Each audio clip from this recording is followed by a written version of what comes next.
Hey Russell, Matthew here with freeprescriptionlenses.com, and with the help of my GoPro camera, I'm going to show you how I cut prescription Transition 7 gray lenses with Crizal Alizé for your new Rayban 7031 color 2301 in the 55 eye size.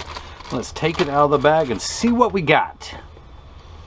Looks like a Rayban frame. Of course, this is your Rayban case, your Rayban cleaning cloth, which was upside down. Let me turn it around. Doesn't it look better this way?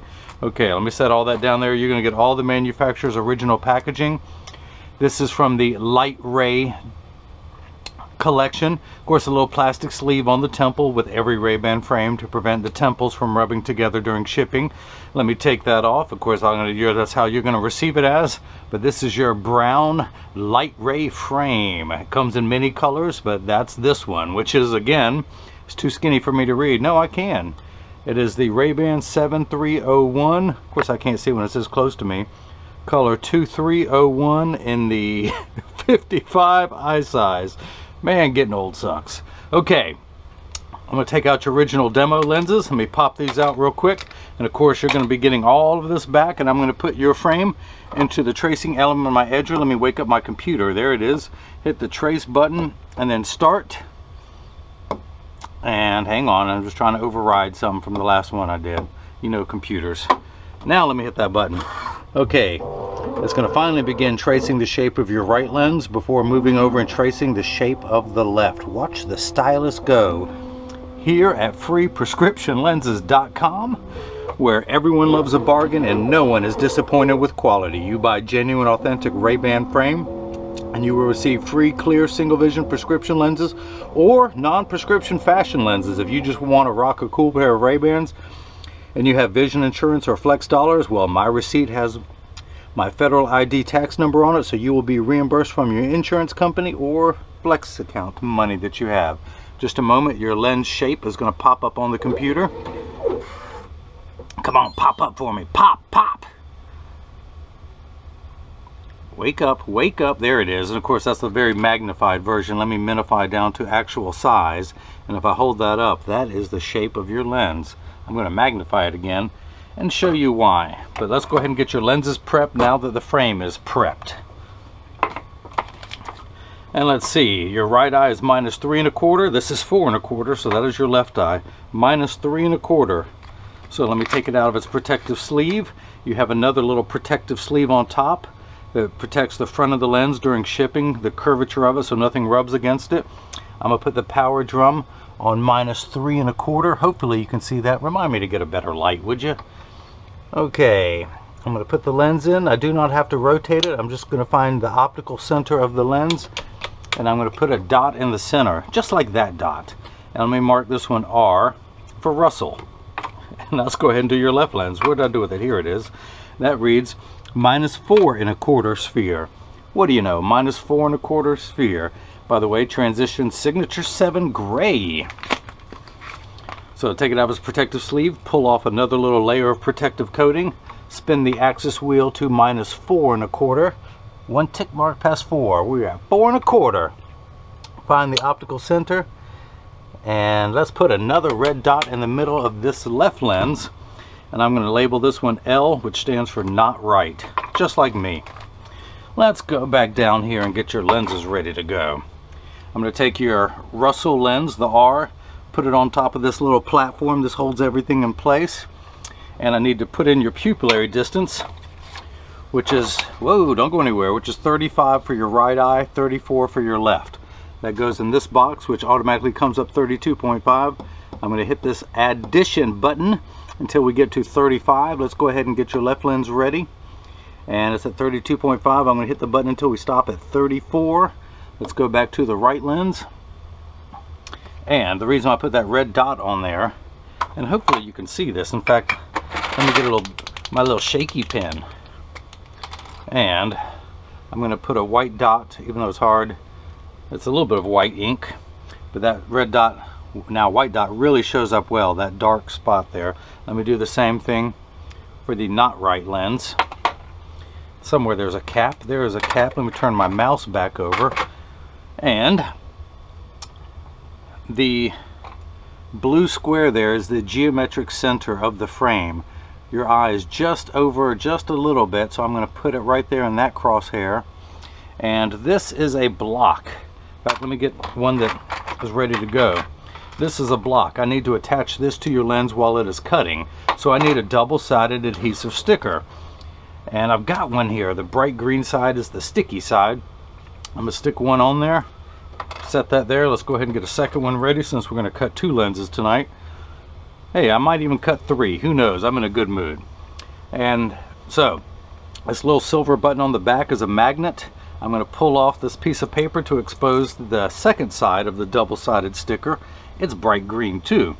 I'm going to put that there. The magnet holds it in place. Get my stylus. By the way, all of this equipment, the edger and the tracer, runs $40,000.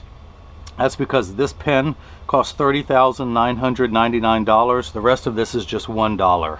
This is the real important thing. So, without this pen, I couldn't hit this button. Oops, I did it. The arm comes down and puts the block onto your lens. Let's do the same thing for your not right lens. The shape comes up. I'm going to put that dot. Oh, let's put it just about... Okay, let's put it in the center. Let's put it right there. That is your optical center. And now with my $39,999 tool, ooh, I almost didn't put the block in there. Pull the sticker off, make the bright side all nice and sticky. Let's hit that button now. The arm's going to come down, place the block onto your lens. I've got a little magnetic thing, and if I was left-handed, I could put it right there. Ooh. Ooh. That mentioned I went to school for years to learn how to do this. Don't try this at home. I am a professional. Okay, so your actual cutting wheel, let me get this back. The cutting wheel is over here on the far right, although this whole assembly is going to move over when it cuts. But that's what's going to grind. There's 3 wheels here. The far right one is the roughing wheel, which is like a heavy grit sandpaper that's going to grind away your lens material until it's the final shape. This wheel in the center that has a little bit of a bevel to it is what's going to put the V-shaped bevel onto the lens. And then this one's a polishing wheel. I'm not going to use that wheel. Okay, so let's put your right lens in, and actually let's pull up the shape of it. Now comes the shape of your lens, the final shape. And these are going to cut. This is a polycarbonate lens. If you can see the PC, if I pull this up, I could cut plastic, high index, Trivex, and I'm not going to cut glass, but we're going to stick to polycarbonate. Hang on, I got to be able to see what I'm doing. The 2 stars means I'm going to cut it on the slow cycle or soft cycle because of the anti-glare coating. The 1 red star cuts fast. I'm going to do the 2 green stars, and that's the polishing wheel, which we are not going to do because I'm not a fan of it, especially not with anti-glare coating. But again, that little silver button is a magnet. This is a chuck, or as I like to call it, the Charles, because I don't know the machine well enough to call it chuck. But that magnet's going to hold it in place. I'm going to hit the start button, which is always a green arrow. The door closes, the clamp shuts with a nice little haunted sound. And then the calipers are going to trace the shape of your lens as your lens rotates. That is the shape that it is going to be. And it's measuring the thickness at every point going all the way around to know exactly where to place the bevel so it will fit best inside your frame, depending on the thickness. Now, you have no astigmatism, but if you did, you'd have different thicknesses all the way around your lens, and it's going to know where to place it so it's going to fit best inside of there. And so in just a moment, it will begin cutting. And this is the last time your lens will be this big. Alright, so your lenses are made out of polycarb. Polycarbonate is 40% thinner and lighter than regular plastic. It is virtually unbreakable. It is bulletproof up to 22 caliber. If it wasn't, could I do that? It has both UVA and UVB protection. We know what the sun's harmful ultraviolet rays can do to your skin, where your eyes are 8 times more sensitive than your skin. So you have permanent sunscreen for your eyes. You never have to reapply, unlike the lotions, creams, and sprays that we have to use at the beach or other people outdoors. This will never have to be reapplied.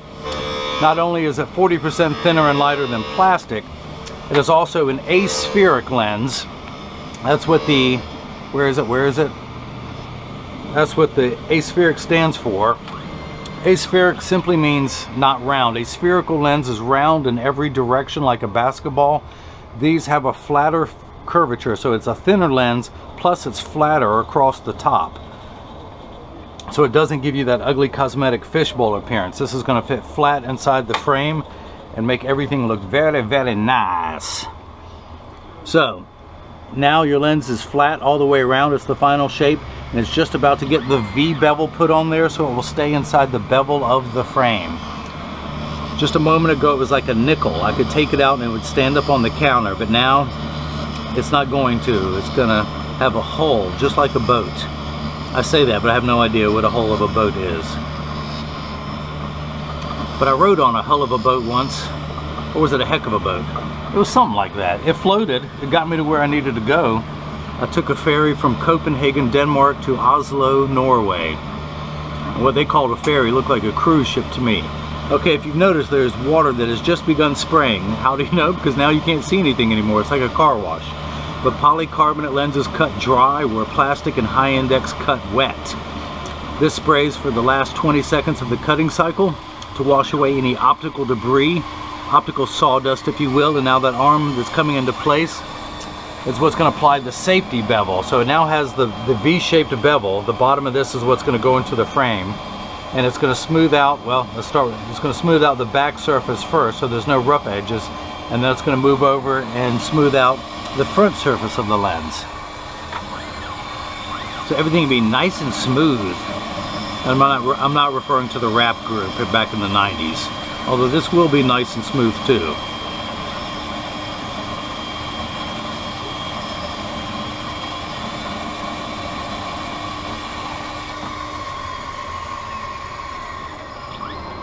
Okay, in just a moment the door will open. I will hit the button that will open up the clamp, and now I'll take it out of the chuck. Thank you, Chuck. And I'm going to dry your lens off so it's not slippery, because it's always embarrassing when you drop a lens on live TV, so I'm not going to do it. And I'm actually going to use my thumbnail to scrape off what's known as the Schwarf. Can you see that little white line on there? Oop, am I getting a text? No. But that is optical sawdust. Now, all you Mel Brooks fans, this is when you would say, may the Schwarf be with you. But it's not going to be with you, because I'm going to scrape it off with my thumbnail and then drop it right on the floor, because that makes it look like I've been working. If someone comes back here, they see stuff on the floor, oh hey, wow, he's been busy. Okay, that's how I pretend to be busy. So I'm going to tuck the lens in at the outside corner, push down at the nose. It doesn't want to go, so I'm going to take 1/10 of a millimeter off the circumference of the lens. I do not want to force it. Where's my expensive stylus? Here it is. That is the size button, so I'm going to do 0.5 and then 0.10. That is 1/10 of a millimeter. And then hit the retouch button. Whoops, I was supposed to hit that with this. I'll do it next time. And for all my American friends who have no idea what a millimeter is, it is the distance between my thumbnails. I'm going to take 1/10 of that distance off, going around the whole circumference of your lens until it snaps in easily. I do not want to force it into the frame. If I were to force it, it would cause your frame to stretch, which actually makes it look better now. No, I'm just kidding. But, or even worse, what we in the business called roll. If you can imagine your frame is like a gutter. I'm trying to get my fingernail in there. I just cut my fingernails today. But if the lens were too large, it would force your frame to roll outward and gives you another ugly cosmetic appearance. And that ain't gonna happen, since I'm the only person who cuts every pair of lenses that gets shipped worldwide. And speaking of Norway, I have to ship a pair to them tomorrow night in the original Wayfarers from Rayban. But I am a perfectionist, and I'm not gonna send out any subpar work. And speaking of perfectionist, I want to give a shout out to Russell of Russell Steakhouse in Hillsborough, North Carolina. One of my favorite, absolute favorite places to eat at. They do a steak better than anyone, and forgive me, I am going to mention a couple places locally, which is Angus Barn and Ruth Chris's Steakhouse, which has multiple chains all over the United States and maybe even more. Angus Barn is famous for Raleigh, North Carolina, which is a neighboring city of mine, but Russell Steakhouse does a better steak than any place I have ever been to. And those people are perfectionists, and that is why I'm going to give you the highest quality product that anyone have seen, because you take such good care of me when I go to your steakhouse and play in your playground. Well, welcome to mine. So let's show you perfection.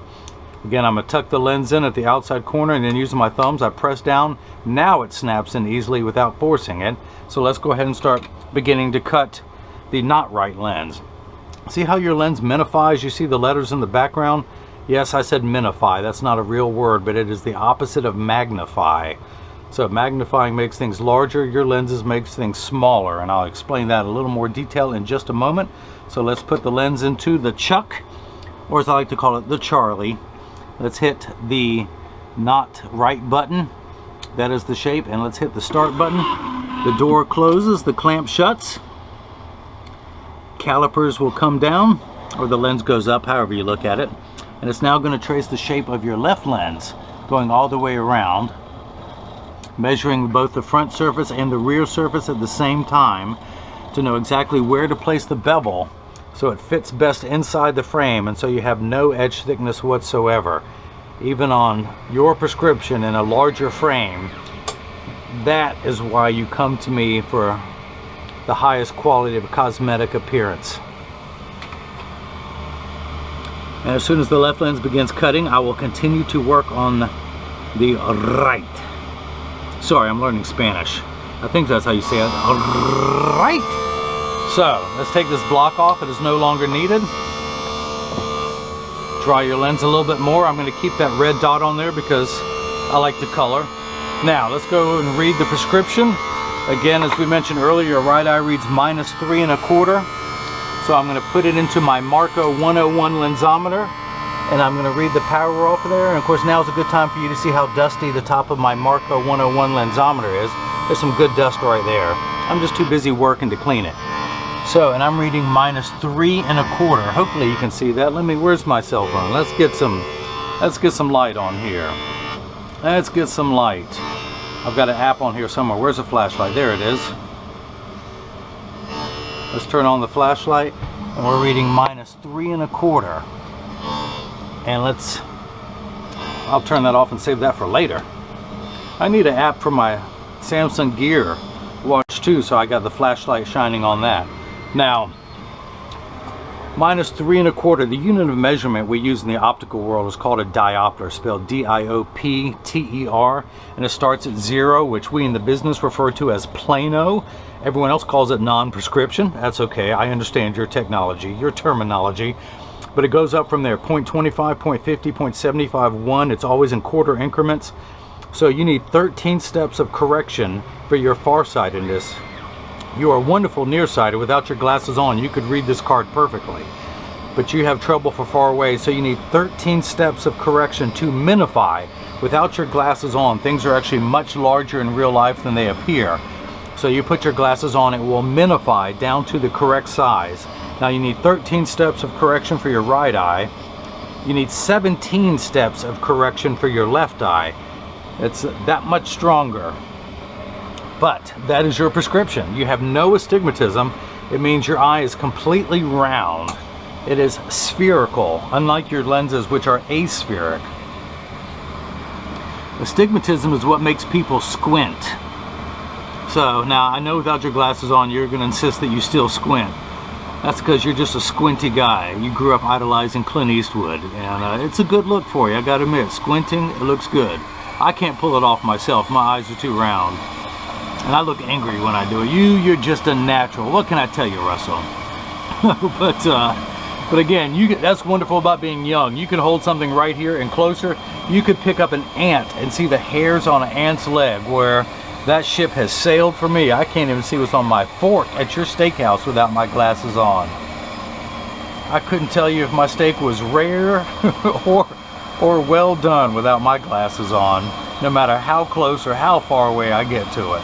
So now the safety bevel is being applied. I'm going to toss that back down there. Now there is a chance I may have to take the lens down a little bit more based on the golden rule. You can always cut more off of a lens. You can never add it back on. So that's why I started a little bit large. Let's hit the button to open up the clamp. Thank you, Chuck. You have done your job. I'm going to dry your lens off. Let's go around with my thumbnail, scrape off that excess Schwarf. Ooh, that's a good one. That's like when you clean your dryer duct. Look at that. Look at that. It's coming in one piece. You know what? I'm going to mail you that. I'm going to put that in your tray and mail that to you as a souvenir. Of course, when I come to your steakhouse, I don't want you to save me the gristle that you cut off. Although there is no gristle on a fillet, because that's all I get, the bacon wrapped fillets. And all you vegetarians out there, that is a vegetarian dish. Don't hold that against me. Okay, bacon's a vegetable, right? I heard someone say it's meat candy, but I don't know. I still think it's a vegetable. All right, so I'm gonna tuck your lens in at the outside corner of the frame. Using my thumbs, I press down. Ooh, it doesn't want to go. I'm not gonna force it. You guys are gonna have to listen to my bad jokes for another minute. Hey, where's my stylus? Dun dun dun. See, I was already at 0.10. Let's go down to 0.20 because I'm a wild man. And then hit the retouch button. And then it's just gonna go right to the bevel wheel. It's not gonna go to the cutting wheel. But again, it's going to take 1/10 of a millimeter off, just because your lens is 4 steps stronger than your right. So it's just gently going to go all the way around until it takes another 1/10 of a millimeter. Come on, remember we covered this. You're going to be pop quiz. What's the distance between my thumbnails? That's right, a millimeter. I'm going to take 1/10 of that distance off until it's the correct size where it snaps in easily. Water is spraying, which means we're getting near the end of that cycle.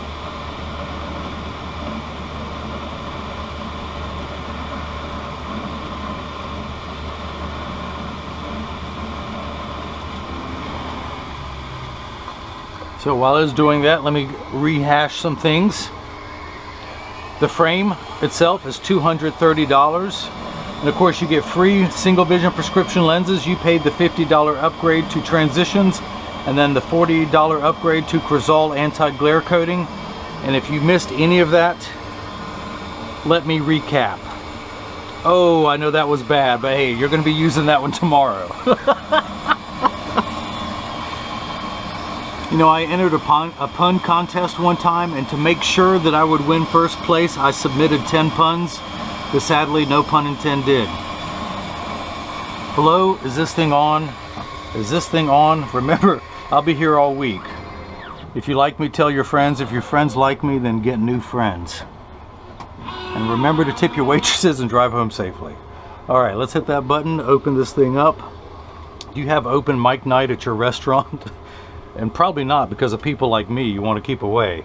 All right, so now let's see if it fits. I'm going to tuck it in at this outside corner closest to me. Using my thumbs, I press down, and now it snaps in easily. Let's go ahead and get this expensive tool. Do you have one of these at your restaurant? Grab hold of that, pluck that off. Of course, I'm going to leave that red dot on the lens, put it in over back in my Marco 101 lensometer, and I am reading -4 1/4. Where's my flashlight? -4 1/4. Can you see that this time? That's 4, 425, 450, 475, 5. Back to 4 1/4. And your pupillary distance is 35 in your right eye, 34 for your left, for a combined value of 69. I'm going to turn the card over, and I'm going to place the 0 on my PD stick against my thumb on your right lens, and I'm reading 69 millimeters. So that is cut perfectly. I couldn't have cut it any better myself if I were to cut it. But wait, I did cut that. Alright, so now's the time while I'm cleaning your lenses to mention to everyone that when you get these in the mail, if they're too loose or too tight, or more realistically, there's an 80% chance the one side is higher than the other when you try them on. That's because 80% of people have one ear that's higher than the other. But I'm going to get your frame in standard alignment before I send it to you. And that's a 3-point stance. The 3 points are 1, 2, and the bottom of the frame being 3. I set it on the counter and press down. There is no wobble. When I say wobble, I'm part of that 80%. When I press down on my glasses, they definitely wobble. But I'm going to flip it over, press down. There is no wobble. Close each temple to make sure they overlap perfectly and they're not askew like that. And this is what your lenses look like while they are clear. Let me go ahead and activate the transition portion of your lenses. Oh, there's a little Schwarf right there in front. I'm going to expose them to a strong burst of ultraviolet light in my little transitions box. And as you will see, it takes about 30 to 45 seconds for transition lenses to darken. It takes a little bit longer when you come back inside, 45 seconds to a minute 15. This is important, Russell. Pay attention. All transition lenses turn dark on day one. Give them 2 weeks. They're going to continue to darken every day for the first 2 weeks until they get to their final setting. It's like a new employee on the job. You just have to train them for 2 weeks. After that, they will work for years with maximum performance. The only time they will not work is if you're behind the windshield in a traditional car.